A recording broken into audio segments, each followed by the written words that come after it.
Hi friends, welcome to Cognitive Edge Points YouTube channel. நம்ம centre சார்பா polytechnic TRB PGTRB கெமிஸ்ட்ரிக்கான classes coming August 15th online வழியாக start பண்ண போகிறோம். Join பண்ண விருப்பம் இருக்கிறவங்க இந்த ஸ்க்ரீனில் கொடுத்துருக்குற நம்பர்ஸ்க்கு கால் பண்ணுங்க. வாங்க வீடியோக்குள்ளே போகலாம். நம்ம இந்த வீடியோ சீரீஸில் 2017 வருஷம் நடந்த பாலிடெக்னிக் டிஆர்பி கெமிஸ்ட்ரி எக்ஸாமில் வந்த கொஷின்ஸை வித் ஆன்சர்ஸ் யூனிட் வைஸ் பார்த்துட்டு வரோம். அந்த வரிசையில் நம்ம இன்னைக்கு பார்க்க போகிறது unit 12 which is last unit in chemistry subject. இதுதான் அதனுடைய syllabus. First half electrochemistry, advanced topics எலக்ட்ரோ கெமிஸ்ட்ரியோட ion solvent interaction, Debye Huckel theory, Onsager theory and conductance activity coefficient and electrode kinetics, corrosion related டாபிக்ஸும் first ஹாஃப்லேயும், கீழே photochemistry and environmental கெமிஸ்ட்ரியும் second ஹாஃபாகவும் இருக்குது. ஸோ ஆஸ் யூஷுவல் எல்லா யூனிட்டுக்கும் வர மாதிரி இந்த யூனிட்லேருந்தும் 10 to 12 கொஸ்டின்ஸ் கேட்டிருக்காங்க. ரொம்ப ஈஸியான கொஷின்ஸ், இதில் எல்லாமே டைரக்ட் கொஷின்ஸ், ரொம்ப ரிஸ்க் எடுக்கிற மாதிரியான எதுவுமே இருக்காது. வாங்க கொஷின்ஸ்குள்ளே போகலாம். முதல் question very easy question, 12th கெமிஸ்ட்ரிக்கு தான் இது சமமாகும்.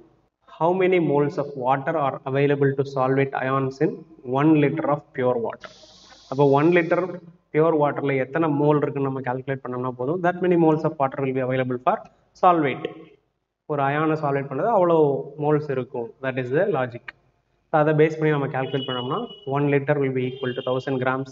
so 1000 grams divided by 18 வாட்டரோட molecular weight 55.5 moles நமக்கு ஆன்சர் கிடைக்கும். Correct answer will be A. 55.5 moles will be there to solvate the ions in a pure water. The next question, the mean activity coefficient of 0.01 molar sodium chloride is A. கொடுத்துட்டாங்க, டிபெஹெக்கல் constant. இப்போ இதை calculate பண்ணுறது ரொம்ப கொஞ்சம் calculators இல்லாமல் இந்த calculation போடுறது சிரமம். ஸோ பூரி சர்மா புக்கில் அப்படியே கொடுத்துருக்காங்க. ஃபர்ஸ்ட் நம்ம கால்குலேட் பண்ணோம்னா you need the Debye Huckel equation, limiting law, log gamma plus or minus equal to minus a into z plus z minus square root of I, ionic activity or ionic strength. So அதை ionic strength first calculate பண்ணணும். Calculate பண்ணி அதை நம்ம இந்த ஈக்குவேஷனில் substitute பண்ணணும். Constant ஏ கொடுத்துட்டாங்க. Substitute பண்ணோம்னா 0.0509, சோடியம் பிளஸோட சார்ஜ் 1, குளோரைட் மைனஸோட சார்ஜும் 1, square root of activity from this formula 0.01. எல்லாத்தையும் சப்ஸ்டிட்யூட் பண்ணி ஆன்டி லாகரிதம் எடுக்கணும், அல்லது 10 பவர் எடுத்தோம்னா நமக்கு கிடைக்கக்கூடிய ஆன்சர் 0.889. கால்குலேட்டர் இல்லாமலோ லாக் புக் இல்லாமலோ இதை போடுறது கொஞ்சம் சிரமமானது தான். பட் கேட்டிருக்காங்க, அதே எக்ஸாம்பிள் அப்படியே இருக்கிறதுனால we have to solve that. So correct answer is 0.889, which is option A. Correct answer is A. Next question, the association constant Ka for the equilibrium between free ions and ion pairs is given by. So equation கொடுத்துட்டாங்க, Ka equal to theta divided by 1 minus theta whole square multiplied by 1 by Ca multiplied by F1P divided by F square plus or minus அப்படின்னு கொடுத்துருக்காங்க. But இதில் இந்த terms என்னென்ன அப்படின்னு கேட்டிருக்காங்க. Very easy, இது ion பேர். இங்கே எஃப்க்கு பதிலாக நிறைய புக்ஸில் ஆக்டிவிட்டிக்கு காமா கொடுத்துருப்பாங்க. 1Pன்றது இது ஒரு டிப்போகிராஃபிக்கல் ஏரர்னு நினைக்கிறேன், ஐபின்னு வரணும், அயான் பேர்ஸ். ஸோ தீட்டா என்ன, சிஏ என்ன, எஃப் பிளஸ் ஆர் மைனஸ் என்ன, F1P என்ன அப்படின்றதான் கொஷின். So theta is nothing but fraction of ion pair, CA is analytical concentration, F plus R minus வரும்போது mean ionic activity, F ion pair எல்லாமே கொஷின்லேயே இருக்குது. அதை நம்ம கரெக்டாக மேட்ச் பண்ணோம்னா theta will be fraction, Ca will be analytical concentration, F plus or minus is mean activity coefficient, and F1P or FIP is activity coefficient for ion pairs. So the correct answer is B. So on the terms kana actual definition.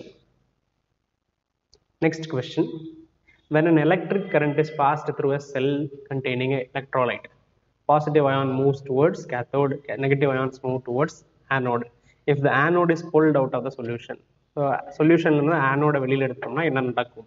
So 4 answers கொடுத்துருக்காங்க. both ions will migrate towards anode, both positive will towards anode, negative stop moving கொடுத்துருக்காங்க. C negative will continue moving towards anode, positive will stop கொடுத்துருக்காங்க.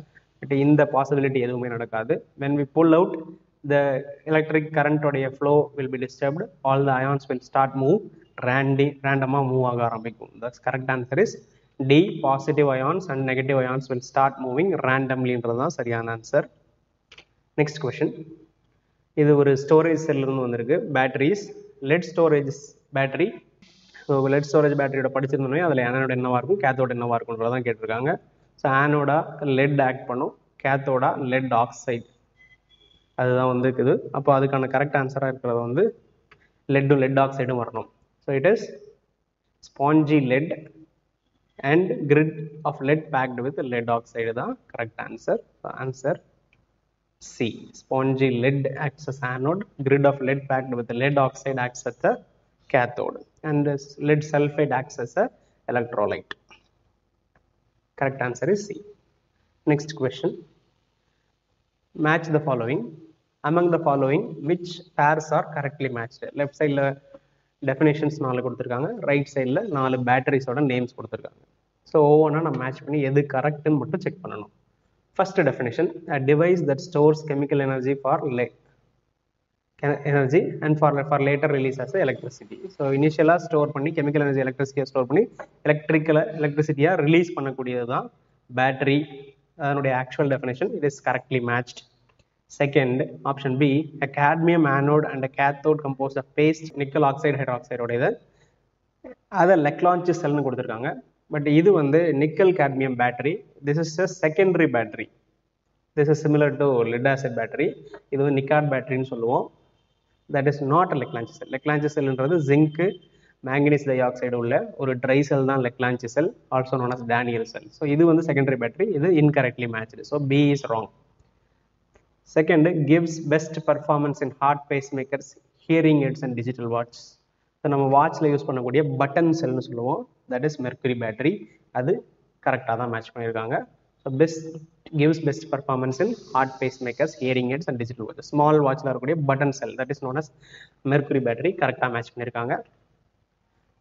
Option D, a storage cell is one which can operate both voltaic and electric cell. So இது வந்து secondary பேட்டரிக்கான ஒரு definition. ஒரு let storage செல் மாதிரியான storage sell, when you charge it will act as a voltaic cell. அதை recharge பண்ணும்போது discharge பண்ணும்போது electrical செல்லாகவும் act பண்ணும். அதை சோலார் பேட்டரின்னு கொடுத்துருக்காங்க. That is wrong. Solar battery is different.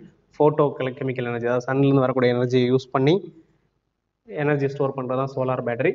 The storage sell is not a solar battery. So இப்போ option ஏவும் சியும் தான் correctly matched. So A and C are correct, which is option C. Correct answer is option C. Next question, when two dissimilar metals are to be in contact for corrosion control, the anode material should have dash area and the cathode material should have dash area. எவ்வளோ surface area இருக்கணும் கரோஷனை prevent பண்ணுறதுக்கு அப்படின்னு கேட்டிருக்காங்க. In this case anode வந்து larger surface ஏரியாவும் cathode வந்து smaller surface ஏரியாவும் இருந்தால் corrosion can be prevented because current flow அதை correct range maintain பண்ணணும்னா we need anode large one, cathode small one. Correct answer is B. Next question, இது வரைக்கும் பார்த்தது எல்லாமே எலக்ட்ரோகெமிஸ்ட்ரி. இனி பார்க்க போகிறது photochemistry questions. So pick out the correct sentence of photochemical reaction from the following. 4 options கொடுத்துருக்காங்க. இல்லை ஒவ்வொன்றையும் நம்ம எக்ஸாமின் பண்ணலாம். The reactions involve the absorption of light and independent of temperature. So this is a correct statement. ஏன்னா photochemical reactions involve the absorption, first ஸ்டெப்பே absorption of light தான். They are not controlled by temperature. Second, the reaction can take place in dark.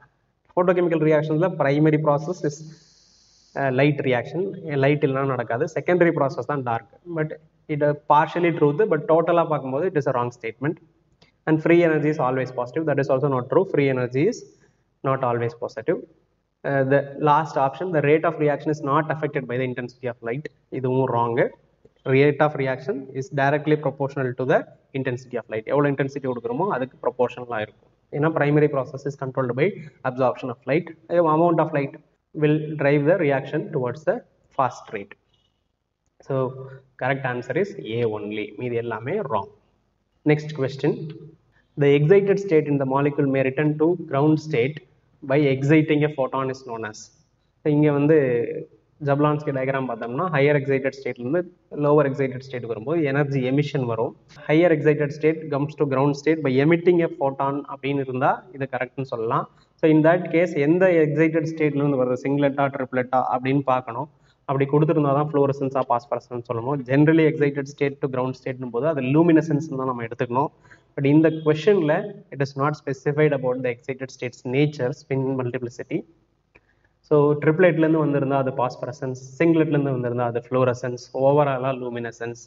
அதுவும் இங்கே எமிட்டிங்னு கொடுத்துக்கணும். Exciting a photon, we cannot excite a photon, we can excite a molecule from grounds to excited state. So இந்த கொஷினே ஒரு confusing question.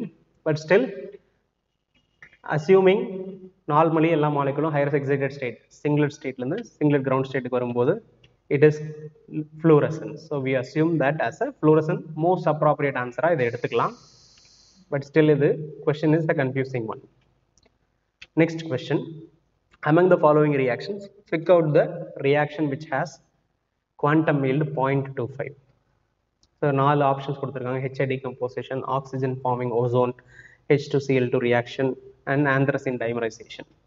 ஒவ்வொரு ரியாக்ஷனோட quantum yields check பண்ணோம்னா HI ரியாக்ஷனோட குவாண்டம் yield 2, ஆக்சிஜனோட reaction 3 and hydrogen chlorine reaction order இது 10 power 4 to 10 power 6 and dimerization reaction order quantum yield 0.5.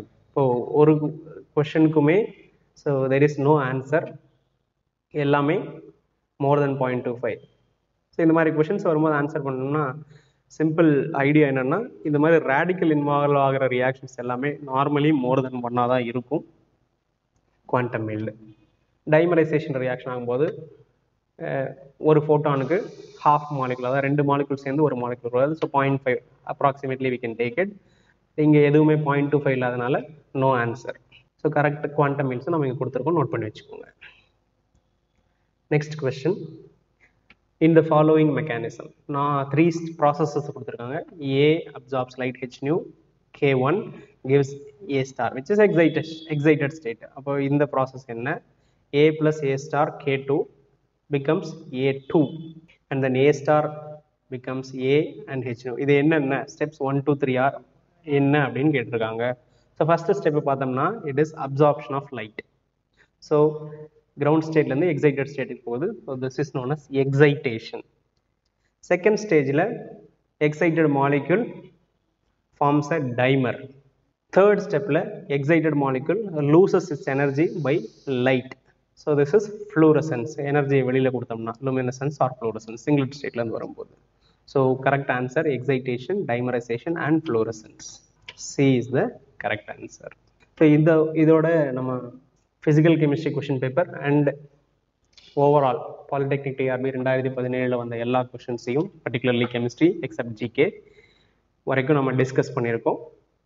Physical chemistry questions mostly பார்த்தோம்னா பூரி சர்மா புக்கில் இருந்தும் Atkins book and then specific புக்ஸை நம்ம ஒவ்வொரு டாப்பிக்கும் அங்கங்கே மென்ஷன் பண்ணி கொடுத்துருக்கோம். அந்த புக்ஸோட லிங்க் எல்லாமே டிஸ்கிரிப்ஷனில் இருக்குது, வாங்கணும்னு நினைக்கிறவங்க வாங்கிக்கோங்க. இதெல்லாம் பாலிடெக்னிக் சீரீஸ் இதோட நம்ம கன்க்ளூட் பண்ணுறோம். ரொம்ப ஈஸியான கொஷின் பேப்பர். இந்த கொஷின் பேப்பர் இந்த மொத்த வீடியோ சீரீஸை நீங்கள் பார்த்துருந்தீங்கன்னாவே கிட்டத்தட்ட பாதி சிலபஸை கவர் பண்ண மாதிரி இருந்திருக்கும். கண்டினியூஸாக எக்ஸாமுக்கு படிங்க. நம்ம கிளாஸஸில் ஜாயின் பண்ணணுன்னு இன்ட்ரெஸ்ட் இருக்கிறவங்க டிஸ்கிரிப்ஷனில் கொடுத்துருக்கிற நம்பரில் கால் பண்ணுங்கள். அடுத்து நம்ம வேற ஒரு டாப்பிக்கோட மறுபடியும் சந்திப்போம்.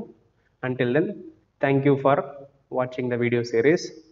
உங்களுக்கு வீடியோ பிடிச்சிருந்தா லைக் பண்ணுங்கள், டவுட் ஏதாவது இருந்தால் கமெண்ட் பண்ணுங்கள், மறக்காமல் சேனலுக்கு சப்ஸ்கிரைப் பண்ணுங்கள், உங்கள் ஃப்ரெண்ட்ஸ் எல்லாருக்கும் ஷேர் பண்ணுங்கள். Thank you once again.